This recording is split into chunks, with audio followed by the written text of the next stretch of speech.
कृष्ण कृष्ण हरे हरे पुंडलिका वरद हरि विठ्ठल श्री ज्ञानदेव तुकाराम पंढरीनाथ भगवान की जय माऊली ज्ञानेश्वर महाराज की जय तुकाराम महाराज की जय शांति ब्रह्म एकनाथ महाराज की जय सद्गुरुनाथ सच्चिदानंद श्रीपाद भगवान की जय सद्गुरुनाथ सच्चिदानंद रामदास बाबा की जय सद्गुरुनाथ सच्चिदानंद पांडुरंग दादा की जय सब संतन की जय अनुभव सांग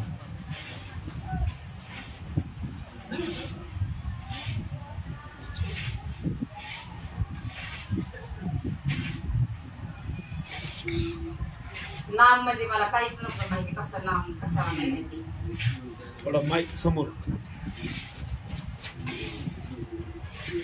कशाला नाम माहिती मला माहितीच नव्हतं नाम लक्ष देऊन ऐका माय बाबा आपली रेंज लागते बघा कशाला म्हणतात नाम कुठं काय ते मला माहितीच नव्हतं त्या रोहिणीच्या मुळे मला आधी झालं की म्हणजे मोबाईल ऐका आधी महिनाभर आणि मग तुम्ही हे घे मग ती मोबाईल ऐकत मला असं भारी वाटायला लागल्या मग पुन्हा म्हणजे श्रीकांत भाऊ येणार आहेत श्रीकांत भाऊ याच्यात माझ्या मी काय केलं बाजार पुढे होते त्यांना म्हणलं घेऊ का ते म्हणलं न गा आपल्याला काय करायचं असलं काही तर मी म्हणलं मला एकच तर होते याच्यात म्हणल्यावर घेऊ का म्हणजे तुमच्या आज्ञाशी मला घ्यायलाच येत नाही मग बाजार पुढे होते मी रानात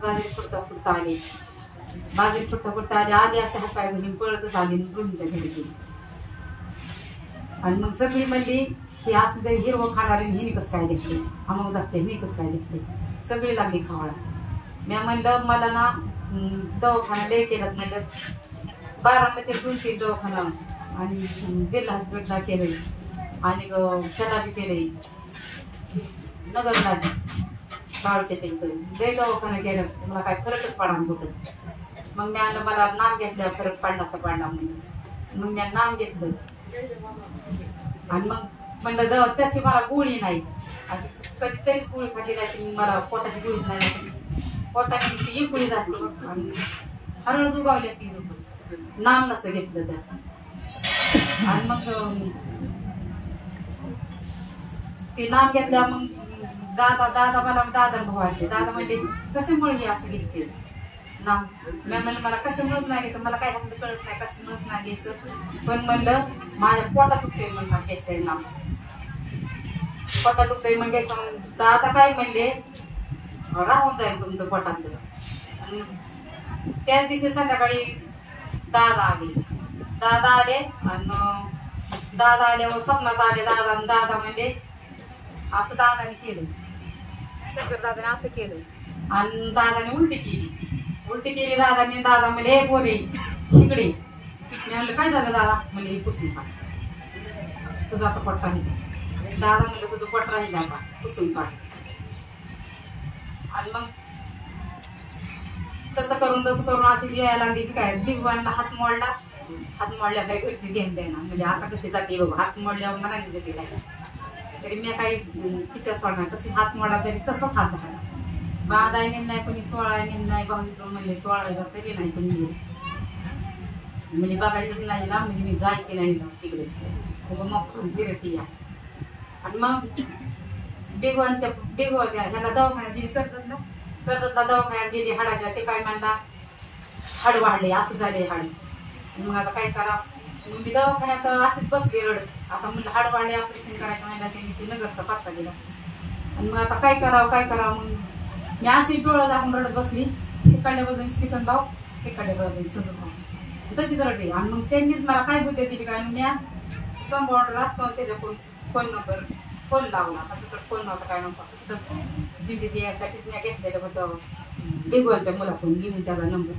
त्याला फोन केला ते म्हणला जयंती मी रडत सांगितलं ते म्हणला जयंती आई रडती त्यांच्या पैशाला काय करायचे म्हणून तिथंच गाडी धरून म्हणला कर्जतात आणि डायरेक्ट ये म्हणला हे जाऊ बेगवानात गेले सोनोग्राफी केल्या की मी आणलं कर्जच्या डॉक्टर म्हणला की हाडं असं खालीवर झाले काळं पडले ऑपरेशन करावं त्यांनी एक्सरा काढला ते म्हणला काहीच नाही फक्त सह्याद्ना सोसावं लागते म्हणला येम करा म्हणला काहीच होणार नाही तुम्हाला इथून मग काय ऑपरेशन होती काय बांधत होते मनानेच हात लागत होतं आणि मला बे वाटायचं ऑपरेशनाचं आणि मला ना त्यांनी ती तपासलं आणि ती म्हणले की मला त्याच्या साक्षरूप भाऊसाका चेहरा दिसला. त्यामुळे मला दादाच भेटला. आता साक्षरू तसा चेहरा दिसला की मग मला दादाच भेटलं. आणि मग तिथं दवाखान्यात निस्त्या गोळ्यावर राहिला माझा हात. आणि मग ती पर म्हणायचं आता कशी जाते, मोठं पोरग म्हणायचं कशी आता जाते सत्संगात बघून. आणि भाऊ अचानक आलं. भाऊ म्हणलं तिकडं पाऊस आहे का, म्हणलं पाऊस अजिबात नाही, नुसतं कडकडते.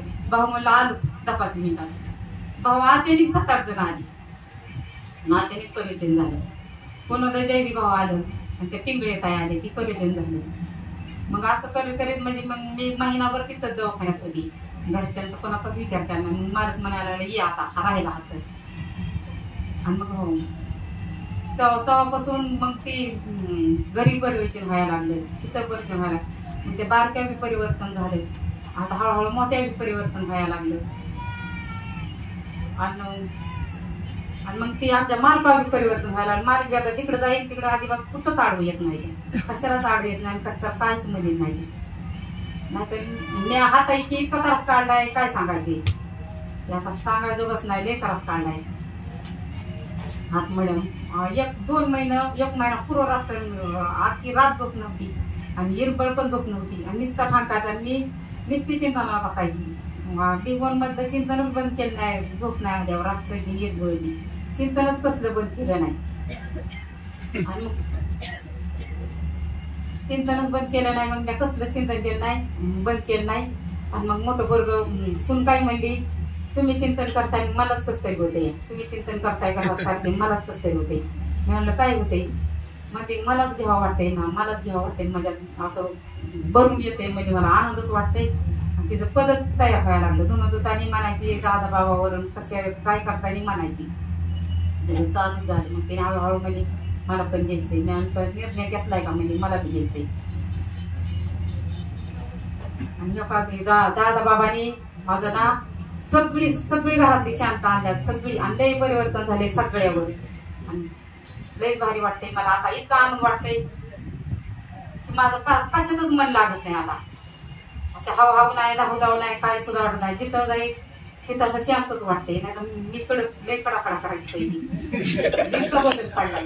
कडाकडा करायची, सोनाला कडा करायची, पोरांना कामासाठी करता हीच नाही काम केलं. फक्त मग मी देवा धर्मात पाळायचं. तुळशीला पाणी घातल्याशिवाय पाणी पितच नाही. आणि हरिपाठ बी मला येत नाही. मी आडाली मोबाईल मध्ये लावल्याशी संध्याकाळी जेवत बी नाही. आणि सकाळचं तुळशी पाणी घेतल्याशिवाय. आणि इतकं परिवर्तन झालंय. मोठ्या पोरांनी एक दिवस असं आणलं, लय मोठं केलं त्यांनी. त्याला दोघाला बारक्या पोरांना दोघाला वकाय आले झाले. त्यांनी ती खिडकीतनं लांब टाकून दिलं. त्याच्यावरती म्हणजे आम्हाला अजिबात खायचं नाही. मोठं पोरग आता मध्ये तो काहीतरी जादूच केली. आम्हाला टक्का वाटाय तो जादूच केली. आणि आता मी केदर बदरला गेली तरी ती कशाला शिवली नाही. आणि अजिबात हेच केलं नाही. आणि मालक नाही. मालक इतकं कठोर होतं. मी दिले पहिल्या वर्षी दिली पारगावर जायचं म्हणल्यावर रुपया दिला नाही. पिटीला बुलटा निघून गेलं खाली. आता कशी जायची म्हणलं. आणि मग मी काय केलं, रोहिणीच्या सासूनी मला 1000 रुपये दिले. रोहिणी सासूने 1000 रुपये दिल्यावर मग ती म्हणली आता मी 1000 रुपये दिले, तुम्हाला काहीच गरज नाही, जा म्हणल्यावर मग त्यांनी परत मग पिटी उघडून बॅग भरल्यावर मग 500 रुपये दिले. तर त्यांनी काय दिलं नाही. आणि मग त्यापासून त्यांच्यात फरक पडलाय. आता ती माझ्याकडे केदारनाथ बद्रीनाथ आल्यापासून तुळशीला रोज पाणी घालणार, भुका लावणार, दर्शन देणार. सूर्य येणाराचं दादा बाबाच्या जाऊन पाया पडत्यात ते देवावर आणि दर्शन घेतात. बघा मग किती परिवर्तन त्या दादा बाबांनी किती भारी केले काम. मग घरात सगळं वातावरण धीर झाले. कुणी कोणाला शब्द बोलत नाही. वातावरण इतकं छान झाले की दादा बाबांनी लईच भारी काम केले. फक्त वातावरण ते आपल्याला दुसरं कशाच असं नाही, फक्त माणसात माणूस चांगलं होतं. पुंडलिकावर विठ्ठल श्री ज्ञानदेव तुकाराम पंढरीनाथ भगवान की जय, सद्गुरुनाथ महाराज की जय. धन्यवाद आजी. खऱ्या अर्थाने मालका परिणाम झाला ह्यात विशेष नाही. आणि सुनवन लेखी परिणाम झाला हे विशेष नाही, पण जावाई परिणाम झाला घरात हे सगळ्यात मोठा विशेष आहे. जावाई म्हणतो माझी सासूबाई लय कडकड होती, पण इतकं गुण आलाय सासूबाईला म्हणजे जावाई परिणाम होणं लय महत्वाचं असतं. आणि हे आमच्या आजीच्या बाबतीत घडलेलं आहे. 2 मुली वस्तू जावाय बोलत नव्हतं, कधीच बोलत नाही जावाय मला. आणि नाम घेतल्यापासून जावाय असं मोर येऊन बसून होतं. मी जावाय कधीच बोलत नाही, कसं काय मोर कसं कडकडा कसं घेतल्यापासून जावाय येऊन बोलत्यात बसत्यात आणि कधी शिकून घेतात. आता देवावर आले की म्हणलं जोडीने घेतली या मला जावायला. आणि जावायने कसं कसं झालंय बघितलं आणि तिथं गेल्या हरिपाठ लावायला लावला. त्यांना कधी हरिपाठ कुठं काय आवडत का, पण त्यांच्या विलय परिवर्तन झाले. आणि ते पोरीला नाम दिले, म्हणलं नाम द्यायचं असं असं म्हणली विचारा केलं मालकाला विचारा. मग मालकाला विचारायची म्हणलं कुशाला गेली, तुझ्या याचा फरक पडलाय ना, तुझं काय तरी जाणवं. तर ती काय म्हणती, आता त्यांनी दुकान बारामतीत चालू केले. ती म्हणती मी माणसात उमऱ्याच्या बाहेर नव्हती, कुणी आलं तरी मला बोलायला ताकद नव्हती, माहिती सुद्धा बोलायला ताकद नव्हती आलं तरी. तर मला आता दादाबाबांनी तुझ्यामुळं मला बाहेर काढले. दादाबाबांनीच मला ही सगळी ताकद दिली आम्हाला, म्हणजे ताकद दिली ह्यातनं बाहेर पडायला, म्हणजे ह्याच्यातनं. तर म्हणजे आता आम्हाला देवाला कशाला अर्थ नाही, ही करायला अर्थ नाही. आता पुस्तकं वाचती, हरिपाठ घेते दररोज, एमसीडी वाचती. पाहुणाच रोज चिंतनाला 4 वाजता बसते, केलं 4 वाजता त्यांना अनुभव येते. हा जावं धन्यवाद. कारण सुनबाईला ताईच्या चिंतनाचा परिणाम जाणवला, सुनबाई नामधारक झाल्या, लेकीलाही परिणाम जाणवला, त्याही नामधारक झाल्या. आणि खरंच म्हणजे खऱ्या अर्थाने त्यांचे जीवन जे अतिशय बदलून गेले, पूर्ण परिवर्तन असणाऱ्या घरामध्ये झाले, हीच खरी नामाची किमया आहे. धन्यवाद ताई. असं त्यानंतर किरमिताई बोलते, त्यानंतर मग गुरुवर्य